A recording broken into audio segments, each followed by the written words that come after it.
어떻게 사는 것이 은혜 받은 자의 삶일까?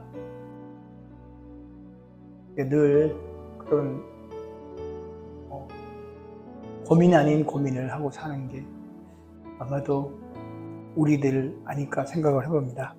제가 얼마 전에 한 성도님에게 이런 이야기를 제가 들었어요. 목사님, 저는 하나님께 너무 많은 것들을 받았어요. 남편의 건강도 주시고, 저의 건강도 회복해 주시고, 수많은 어려운 일들 가운데도 그것을 다 이겨내게 하시고, 너무너무 은혜를 많이 받았어요. 그러면서 그분이 그러는 거예요.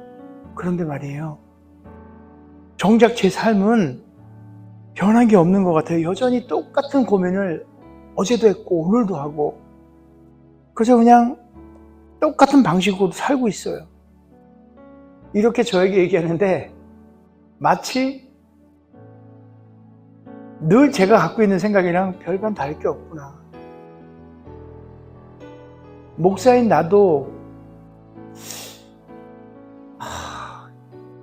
그냥 갸우뚱하는 이런 고개를 이렇게 할 수밖에 없는 내 자신을 보면 그런 질문이 들 수밖에 없는 그런 것 같더라고요. 근데 그분의 그 말씀을 들으면서, 물론 저야 목사니까 그래도 말이에요 이러면서, 그 전을 보세요, 변했잖아요. 교회적인 문제라든지 여러 가지 얘기를 해줘요. 그리고 마지막으로는 얼굴이 밝아졌어요. 이런 식의 얘기를 합니다. 그 은혜가 하나님께 받았다는 그 은혜, 그 고백이 우리의 삶을 얼마나 바꿔놨나요? 우리 지난 한 달 동안, 1월달 한 달 동안 우리는 분명하게 고백했습니다. 하나님이 우리를 위하신다는 그 사실을 우리가 깨닫고 알고 고백했어요. 하나님이 우리 편이시라는 그 확신, 우리 마음에 정말 큰 위로가 되었고, 그것이 다시 일어설 수 있는 용기가 되었던 것은 사실입니다. 그죠?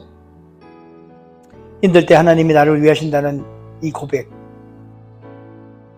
그것들이 흔들리고 있을 때 우리를 지탱해 주었던, 붙들어 주었던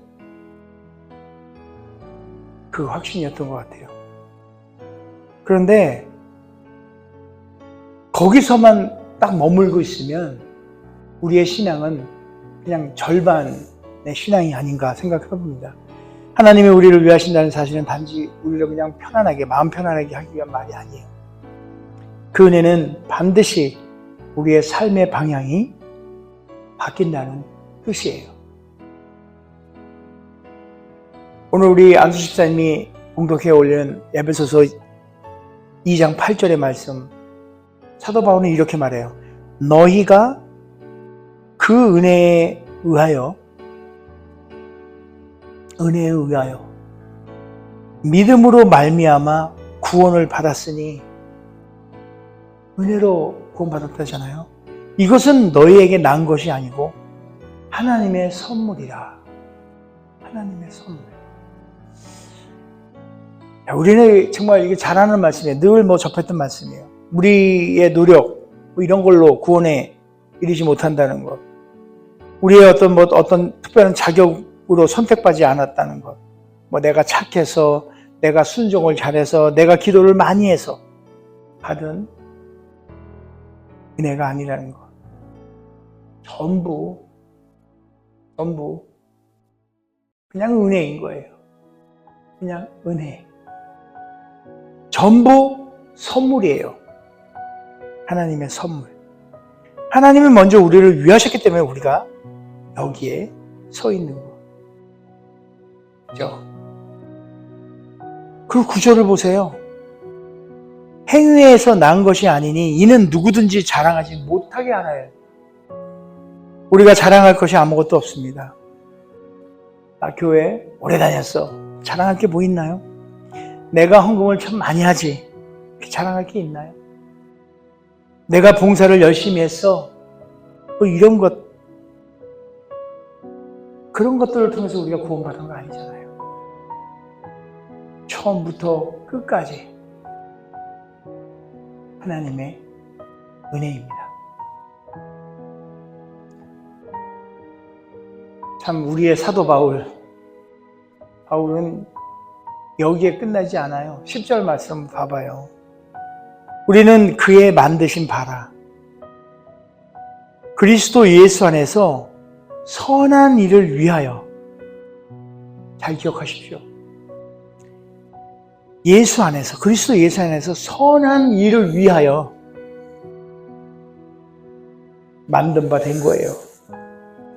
지으심을 받은 자니 우리는 선한 일을 위하여 지으심을 받은 자다.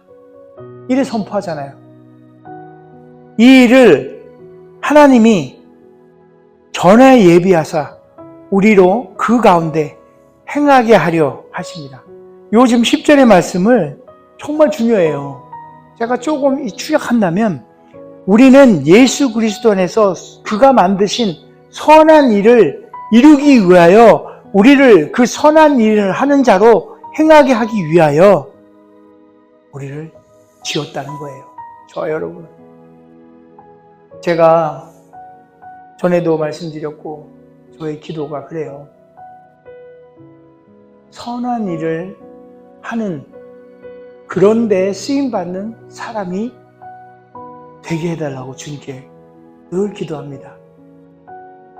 이 일에도 쓰일 수 있고 저 일에도 쓰일 수 있고 여러, 진짜 그렇지 않겠어요? 그런데 선한 일, 그 일에 쓰임받았으면 좋겠어요. 악한 일 말고요. 좋은 일에. 우리는 아무것도 하지 않아도 되는 사람으로 그냥 그저 선한 일 하는 사람으로 그죠? 아무것도 그냥 구원받은 게 아니에요. 목적이 있는 거예요. 선한 일을 위하여 지음받은 사람들이에요. 하나님이 우리를 구원하신 이유가 있습니다. 어제 그냥 구원해서 천국 가라 그런 게 아니에요. 이 땅에서 하나님이 기뻐하시는 일, 그 선한 일, 그런 일을 하며 살라고 구원하신 거예요. 그래서 그 구원은 이제 끝. 너 구원했다. 이제 끝이야. 이게 아니에요. 구원은 끝이 아니라 이제부터 해야 되는 또 다른 시작이에요. 구원은 끝이 아니라 시작입니다. 은혜는 그냥 목적지에 가는 그 은혜의 목적에 달하는 그게 아니고요. 출발점이에요. 가야 할. 수많은 사람들이 신앙을 그저 그냥 교회 다니는 것으로만 생각합니다. 주일 예배드리고 가끔씩 끝나고 시간 날 때 그냥 봉사하고 교회 행사에 이렇게 참여하고 이런 것으로 충분하다고 생각합니다. 월요일부터 토요일까지는 세상 사람들과 똑같이 살면서 주일만 교회에 와서 신앙인으로 모습을 보이면 그걸로 족하다라고, 그것이 바로 신앙이다라고 착각하는 분들이 있어요. 하지만 성경은 그렇지 않아요. 우리 삶, 월요일서부터 토요일까지 하고 주일날만 하는 게 아니라 우리의 삶 전체를 이야기하는 거예요. 하나님은 우리를 단순한 그냥 소위 말하는 교인 이 정도로 부르지 않았어요. 하나님 나라의 일꾼으로 부르신 거예요. 하나님은 우리를 그냥 은혜를 그냥 받고 소비해버리는, 우리가 은혜 받고 우리가 그냥 소비해버리는 그런 소비자의 삶을 소비자로서 부른 게 아니에요. 소비자로. 우리를 은혜를 그냥 받은 은혜를 자꾸 나눠주는 소명자로 부른 거예요. 소비자가 아닌 소명자로. 하나님이 우리를 위하신다는 그 사실을 진짜로 믿는 사람들은 더 이상 자기만을 위해 살지 않아요. 은혜를 깊이 경험한 사람들은요, 반드시 그 은혜를 흘려보냅니다. 그렇게 되어 있어요. 용서받은 사람은 용서하게 되고요. 사랑받는 사람은 사랑을 하게 되고요. 섬김받은 사람은 섬기게 됩니다. 바로 이것이 복음의 자연스러운 열매예요. 억지로 하는 것이 아니라 은혜를 경험하면 자연스럽게 나오는 반응인 것이에요. 오늘 제가 주보에 올린 글처럼 거기 보면 어메이징 그레이스, 존 뉴턴의 이야기 있습니다.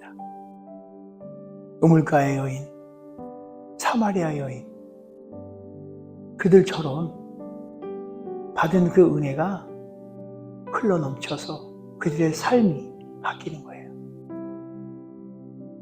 저는 가끔 이런 생각을 해요.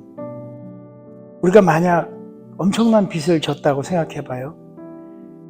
누군가가 그 빚을 다 탕감해 준다면 뭐 어떻게 될 것 같아요? 자유롭죠. 그 빚에 대해서. 그것도 그렇지만은 정말 그 빚을 다 갚아준 사람을 잊을 수 있을까요? 평생에? 못 잊죠. 아마 평생 그 은혜를 기억하며 살 거예요. 그와 마찬가지로 우리의 죄의 빚을 우리의 힘으로는 절대 갚을 수 없는 그 죄의 빚을 예수님께서 십자가에서 그 빚을 다 갚아주셨어요. 오늘 우리가 주의 만찬 그 예식에 동참하면서 우리가 받은 그 은혜, 예수님의 그 살과 피로 우리의 죄들이 다 사해진 그걸 우리가 함께 했잖아요. 그런 은혜를 받은 사람들이 어떻게 정과 동일하게 그 죄 가운데 살 수 있겠습니까? 여러분, 그러지 못한다는 거 잘 아시잖아요. 우리가 지금 뭐 학교 아이들에게 찾아가고, 그죠? 어르신들을 좀 돌보고 이웃을 섬기는 이유가 뭐예요? 좋은 일 좀 한번 해보자, 뭐 이런 거예요? 아니잖아요. 하나님께서 값없이 우리에게 부어준, 탕감해준, 우리의 죄를 사해준, 우리에게 부어준 그 구원의 은혜, 그 은혜 받은 사람이기 때문에 가장 자연스러운 반응인 그 섬김, 그것이 그 아이들을 찾아가고요, 어른들을 섬기고요, 주변의 이웃을 섬기는 이유인 거예요.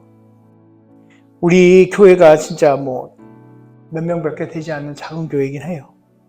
그러나 우리는 놀라운 크신 하나님의 은혜를 받은 사람들이에요.